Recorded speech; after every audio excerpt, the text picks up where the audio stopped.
Hola, buen día. Mi nombre es Puente Barragán Adolfo David, R1 de Medicina Familiar. El tema que vamos a abordar son complicaciones más frecuentes en el embarazo por trimestre. Eh, en cuanto a las complicaciones del primer trimestre del embarazo, tenemos lo que producen las hemorragias del primer trimestre y son las entidades de aborto, embarazo ectópico y enfermedad trofoblástica gestacional. En cuanto a lo que respecta a aborto, nos dice su etiología que se presenta, es más frecuente en el 50% de los abortos espontáneos. Tiene causa conocida, y dentro de estas se dividen en dos tipos: ovular o las ovulares, que son las anomalías genéticas, que ya en el tema anterior lo habíamos mencionado, y en las maternas, que se dividen en cinco, que son las anatómicas, las endócrinas, infecciosas, inmunológicas, ambientales y iatrogéneas. Em, ya propiamente en el tema que les voy a enviar por WhatsApp, ya viene explicado cada una de ellas para que lo revisen. Entonces, aborto viene del latín ab ortus, que significa la privación del nacimiento, y se define como la interrupción o pérdida del embarazo antes de la semana 22 de gestación, caracterizado por la expulsión del saco placentario y o el embrión con un peso menor a 500 gramos, de acuerdo a la OMS. La mayoría de los abortos se caracteriza por sangrado transvaginal, dolor tipo cólico pélvico, cuello cerrado o leve, dilatación, así como niveles elevados de gonadotropina coriónica fracción beta por la cuestión del embarazo. En cuanto a su clasificación, lo encontramos de acuerdo a la literatura, según por su intencionalidad, que encontramos dos entidades: lo que es el aborto inducido, provocado o voluntario, y el otro es el aborto espontáneo o involuntario, que estos prácticamente se refieren a la intervención de la acción humana en uno, y en el otro, bueno, pues no existe ningún tipo de influencia de ello. Según por su evolución, las amenazas de aborto se presentan como abortos inminentes, aborto inevitable o en curso, aborto retenido o diferido, que este es el huevo muerto retenido, el aborto completo o el aborto incompleto. Igualmente, en las diapositivas que les voy a mandar, viene explicado cada uno de ellos y la definición de cada uno de ellos. El tercero sería según su frecuencia, que encontramos dos entidades, que es el aborto habitual y el aborto recurrente. Y la diferencia entre uno y el otro es que es la pérdida espontánea de 3 o más embarazos. En el habitual es de forma consecutiva y en el recurrente es de forma no consecutiva. Según por su edad gestacional, tenemos el aborto bioquímico preclínico y el aborto clínico. En cuanto al bioquímico preclínico, es en aquel en donde ecográficamente se identifica el saco gestacional a la cuarta o quinta semana, pero donde la prueba de laboratorio eh, es positiva. Sin embargo, cuando existe duda, cuando clínicamente no se observa, lo que se hace es que, bueno, casi siempre damos entre 14 a 21 días más para ver si realmente existe o no. Y en el clínico ocurre, bueno, ocurre posterior a casi siempre a la semana, a la sexta semana de gestación, y se divide en dos: en embrionario o fetal. Eh, y la quinta, que es según por las consecuencias o complicación, que encontramos en lo que es el aborto complicado, y el aborto no complicado. Esto es en presencia o no de infección. En cuanto a los factores maternos que nos producen aborto, encontramos infecciones, casi siempre por lo regular es por lo cual hacemos la prueba de Torch, trastornos también de control médico, como pueden ser trastornos metabólicos, hormonales, como presente de diabetes gestacional, diabetes mellitus previo al embarazo, tiroides, enfermedad de ovarios poliquísticos o síndrome de anticuerpo antifosfolípidos. Así, a su vez, otros, cáncer, procedimientos quirúrgicos, nutrición, factores sociales de compartimiento, ocupacionales o ambientales. Y asimismo, también tenemos los factores paternos, que estos nos hablan de anomalías cromosómicas en los espermatozoides. La incidencia aumenta con la edad o con mayor edad. Y en estudios recientes se encontraron que es mayor la incidencia a partir de los 25 años y aumenta esta con mayor carga cada 5 años. Entonces, nuestro diagnóstico está basado principalmente en nuestra historia clínica completa, en la evaluación de los factores de riesgo, la determinación de la edad gestacional y la sintomatología clínica.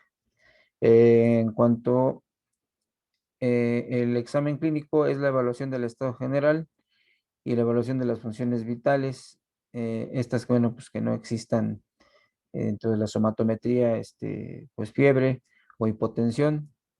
En la exploración física casi siempre vamos a encontrar un abdomen agudo o dolor abdominal con un fondo uterino, eh, ya sea acorde a o no o discorde a las semanas de gestación, frecuencia cardíaca fetal y los signos de irritación peritoneal. En cuanto al examen ginecológico, al tacto vaginal, bueno, pues ya saben que encontramos, no siempre, en todas las ocasiones, pero bueno, en la mayoría, sangrado vaginal, expulsión de los tejidos ovulares o retención de los mismos o estos incompletos. Y bueno, nada más la revisión del cervix, en donde podemos encontrar lesiones o no. Y los estudios en los que nos podemos apoyar, que pues, prácticamente sería la biometría hemática, grupo sanguíneo y RH, el examen general de orina, la determinación de gonadotropina coriónica fracción beta, su ultrasonido pélvico y en ocasiones cultivo de secreción cervical.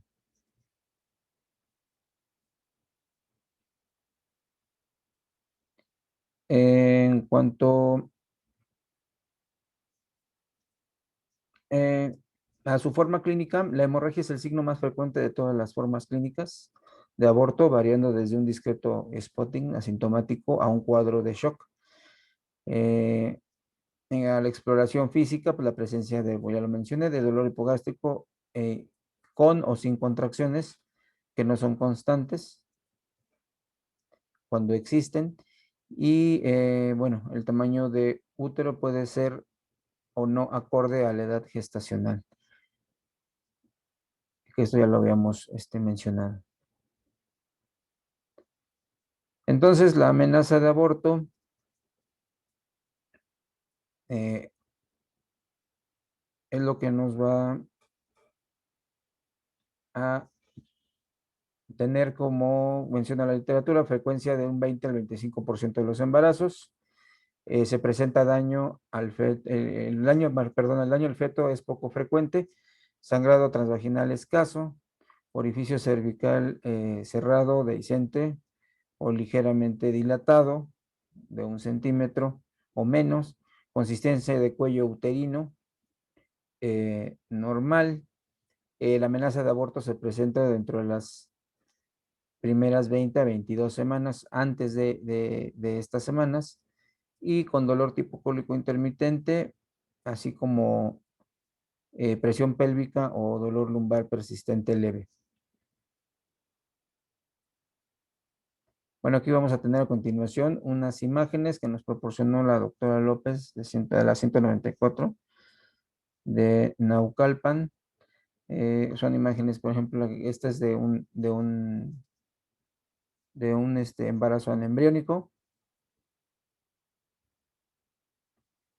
un aborto en evolución. El siguiente es un aborto diferido en donde hay presencia de productos, acovitelino, eh, lo que es la placenta con útero ocupado, pero pues prácticamente ya no tiene vitalidad. El siguiente es otro anembriónico, donde no hay presencia del producto. Y tenemos aquí otra imagen de un huevo muerto retenido, en donde a la imagen en M, para la búsqueda de la frecuencia cardíaca o de la vitalidad del producto, bueno, pues ustedes pueden ver que ya no hay latido cardíaco. Este es otro. Y bueno, en cuanto a la amenaza de aborto, en cualquiera de los tipos de aborto que hay, este es un cuadro en donde nos muestra la presentación clínica que puede haber en cada uno de ellos. Aquí el de evolución, el incompleto, el completo, el inevitable, y el séptico y el diferido. Bueno, en los primeros cuatro, pues hay diferencia entre los dos últimos, que es el séptico y el diferido, en donde prácticamente en el último, que es el huevo muerto retenido, por lo regular no hay sangrado transvaginal, no hay dolor, está cerrado el cuello cervical, no hay ruptura ni expulsión de restos ovulares, tampoco hay actividad uterina y sin datos de infección, con retención de anexos. Ujú. Y en el séptico, en donde igualmente no existe ningún tipo de cambio morfológico en el cuello de la matriz y en el útero, pero sin embargo vamos a encontrar dolor intenso. El sangrado vaginal puede ser variable, puede estar o no estar, y en la mayoría de los casos casi siempre se encuentra el cervix cerrado. Pero bueno, esto es para que ustedes bueno, lo lean y espero les sirva. Asimismo, en la amenaza de aborto hay que hacer el diagnóstico diferencial con otras patologías que producen hemorragia en la primera mitad del embarazo, como son las lesiones malignas o benignas del tracto genital inferior, eh, así como la gestación molar, como ahorita propiamente vamos a hablar más adelante de ella, y la presencia de los embarazos ectópicos, para que no se confundan, ya que tienen otra presentación clínica. En cuanto al tratamiento, bueno, pues nada más nos habla la literatura de que se llevan a cabo y se tiene que distinguir, por un lado, la actitud conservadora, eh, que es en donde nosotros nos abocamos a la preservación del producto en la medida de lo posible. Y en la segunda, pues es cuando ya se confirma la gestación interrumpida, en donde se lleva a cabo la evacuación quirúrgica, que puede ser por legrado uterino instrumentado y el legrado por aspiración. Bueno, es una imagen del legrado uterino por aborto. En cuanto a sus indicaciones, en todas las amenazas de aborto, en caso de confirmarse la viabilidad ovular, no es preciso realizar este tratamiento. Si la ecografía no demuestra la existencia de embrión o no hay una discordancia con el tiempo de amenorrea, se recomienda repetir las pasadas 2 semanas. Si se confirma la no viabilidad, entonces, bueno, se hospitaliza a la paciente, se indica reposo absoluto, se da el tratamiento de las patologías concomitantes que pueda haber y se indica progestágenos si existe insuficiencia del cuerpo lúteo. Bueno, la otra entidad de la que vamos a hablar es embarazo ectópico. En cuanto al embarazo ectópico, en cuanto a su definición y concepto, es la implantación del óvulo fecundado en cualquier otro lugar distinto al endometrio, es decir, en regiones extrauterinas. La etiología, sus causas, bueno, aquí nos mencionan 8 causas más frecuentes, que es la gesta previa extrauterina, o sea, antecedente de que ya haya tenido algún ectópico anterior, cirugía tubárica, o que hayan realizado algún tipo de ligadura tubárica, o alguna patología en donde no lleve a cabo su trabajo la tuba ovárica, de arrastrar o de hacer migrar hasta la cavidad endometrial del útero para su implantación, inflamación del cérvix, técnicas de reproducción asistida, antecedentes de esterilidad o antecedentes de enfermedad inflamatoria pélvica. En cuanto a su clasificación del embarazo ectópico, tenemos dos, que es por su localización y la otra por su evolución. En cuanto a la localización, nos menciona la literatura que en la mayoría de los casos, del 70 al 78%, se lleva a cabo en la región o ampular de la tuba uterina, sí, en la mayoría de los casos, y la otra menos frecuente, que es en la zona ísmica, que es del 12%, como lo muestra la imagen. Y en cuanto a su clínica, bueno, tenemos el embarazo ectópico, el no complicado, en donde en el 40 o 60% de los casos es totalmente asintomático, poco característico. Casi siempre aparece el dolor difuso y discontinuo en hipogastrio o en fosas ilíacas y amenorrea, que puede faltar al confundirse la metrorragia con la menstruación. Y en donde existe al tacto vaginal eh, en el fondo del saco de Douglas, eh, más frecuente derecho, en donde existe un dolor exquisito, es decir, es muy intenso al palpar el fondo del saco. Ese es en el, bueno, no complicado. Y en el embarazo ectópico complicado, que es donde ya existe la rotura tubárica, el dolor abdominal es muy intenso tras la rotura de la tuba uterina, pudiendo incluso reflejarse hasta a nivel costal. Eh, el estado general se ve afectado. Y a la exploración física encontramos casi siempre datos de irritación peritoneal, Blumwer positivo, y en donde podemos encontrar un grado de hemorragia que nos lleve hasta anemia o hasta un estado de choque de la paciente. En casi siempre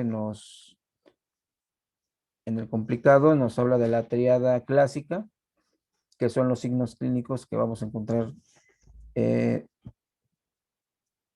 desde las primeras semanas del embarazo, que consiste en dolor intenso, sangrado y la presencia palpable de tumor o masa, en donde se presenta en el 45-50% de los casos.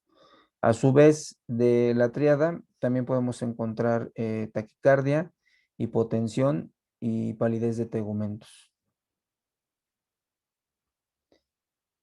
Y en la tríada ecográfica, que también existe en el embarazo ectópico, encontramos el útero vacío, la masa anexial o ecográficamente en útero, y el líquido en el fondo de saco, que casi siempre es presencia de sangre.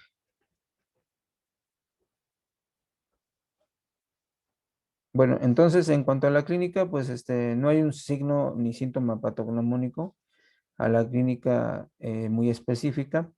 En general, lo que llegamos a presentar es pues dolor, el útero aumentado de tamaño y ocupado, y em, prácticamente es más frecuente el sangrado, bueno, el sangrado vaginal, oscuro, intermitente. Y en el caso de la rotura tubárica, como ya les mencioné, pues el dolor intenso. Bueno, en el embarazo ectópico no complicado puede presentarse de forma aislada, es muy variable, como ya lo mencioné. Y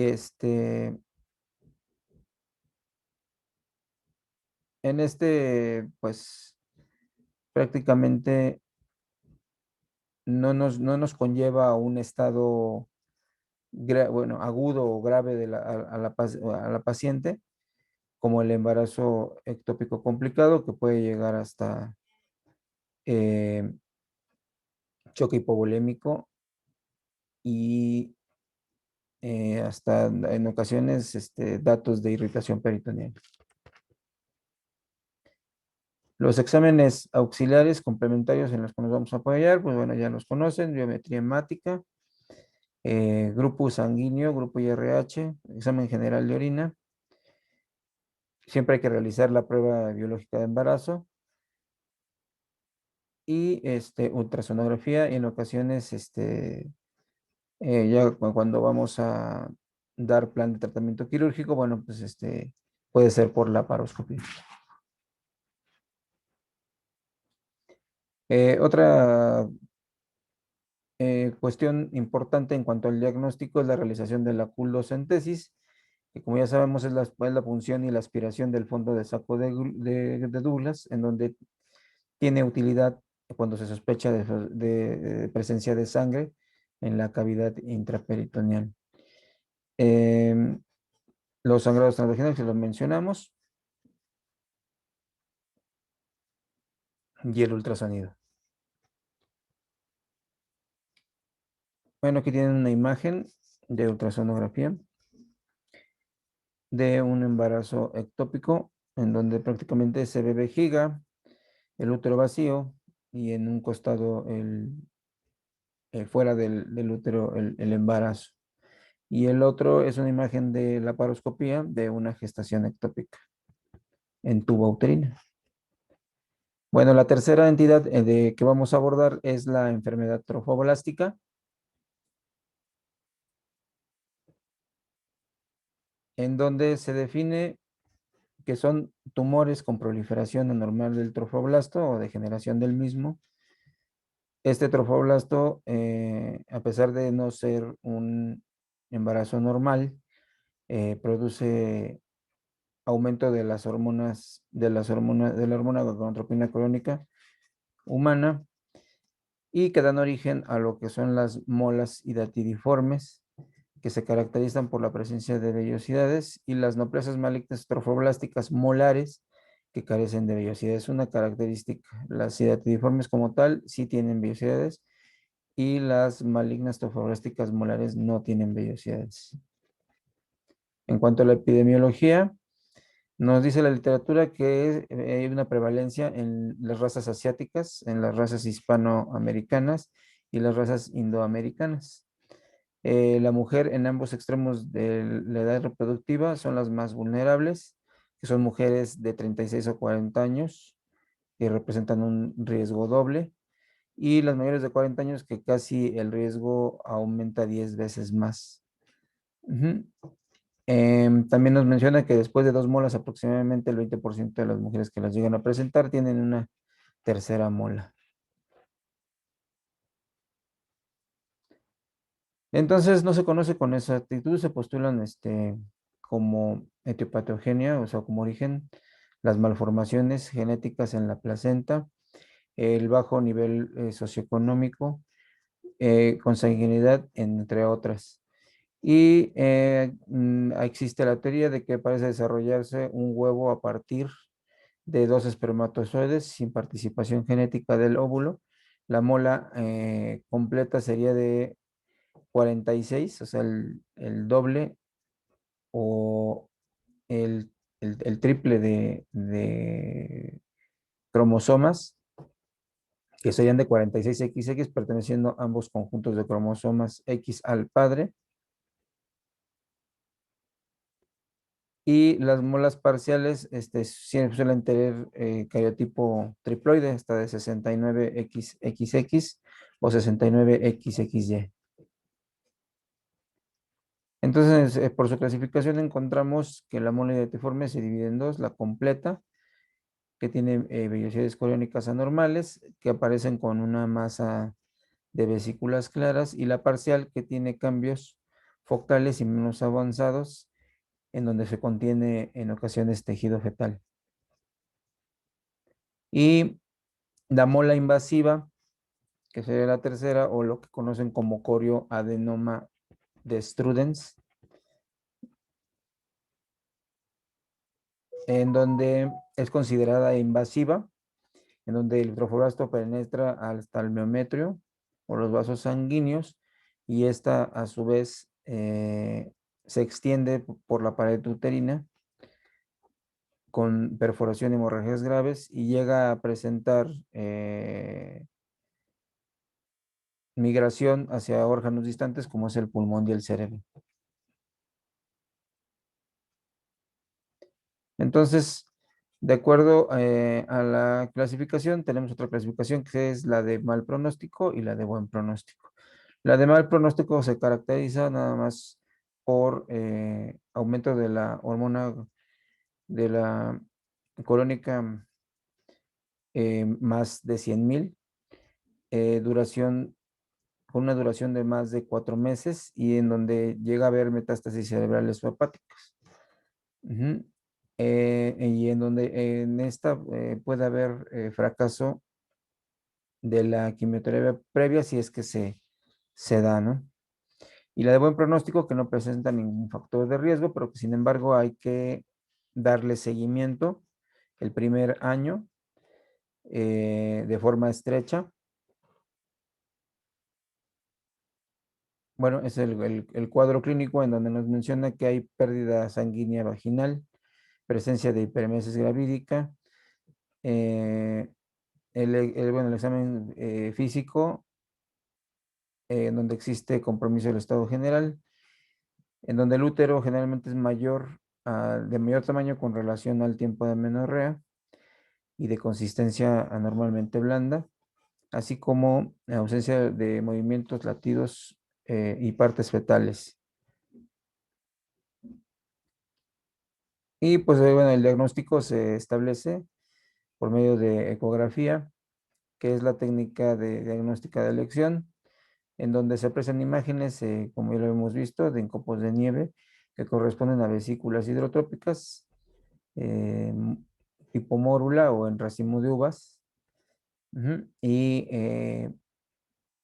pues ya el diagnóstico de certeza pues nos lo da el examen de patología tras el legrado o posterior al legrado.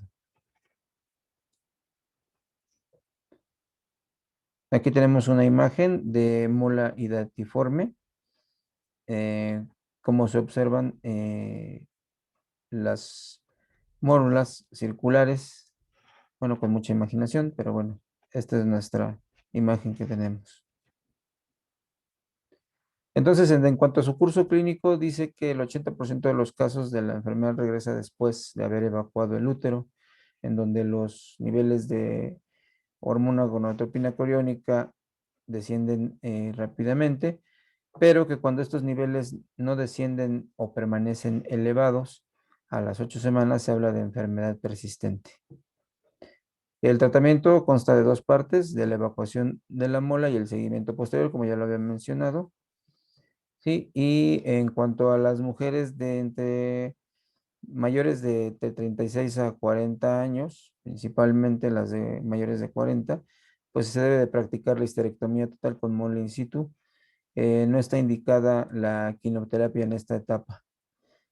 Y a continuación les hice un cuadrito en cuanto al seguimiento que se debe de llevar a cabo, que nos menciona la literatura que debe de ser estrecha durante el primer año de vida, con determinaciones de hormona gonadotropina coriónica mensualmente durante los primeros 6 meses y bimensualmente durante los otros 6. Asimismo, hasta a completar eh, el seguimiento durante ese primer año y los 4 siguientes. Aquí les muestro una gráfica en donde el seguimiento de la enfermedad trofoblástica, hasta donde llega a aumentar, que debe de disminuir de 100 hasta 25 en las primeras 8 semanas, ¿sí? Así como aumentó de inicio a la 8ª semana. Bueno, eh, entonces, de acuerdo a la enfermedad, es importante establecer la categoría o el estadio de la enfermedad y desde el punto de vista está prácticamente estratificada en dos grandes categorías, que es la enfermedad trofoblástica gestacional no metastásica y la enfermedad trofoblástica gestacional metastásica. Entonces, nuestro plan de tratamiento, bueno, pues es en cuanto se resuelve por medio del legrado, es de preferencia, si hay sospecha de persistencia de niveles altos de gonadotropina, hay que enviar al oncólogo. La quimioterapia suele ser el tratamiento primario y en conjunto con el legrado por aspiración o el legrado instrumentado uterino, o en su defecto la histerectomía. Y bueno, aquí les dejo dos cuadros en donde se lleva a cabo el diagnóstico clínico o que vamos a encontrar cuando hacemos el diagnóstico y qué tipo de laboratorios hay que solicitar en los que nos debemos de apoyar según la entidad que estamos viendo. Y asimismo, este otro cuadro, que es el del tratamiento, de acuerdo a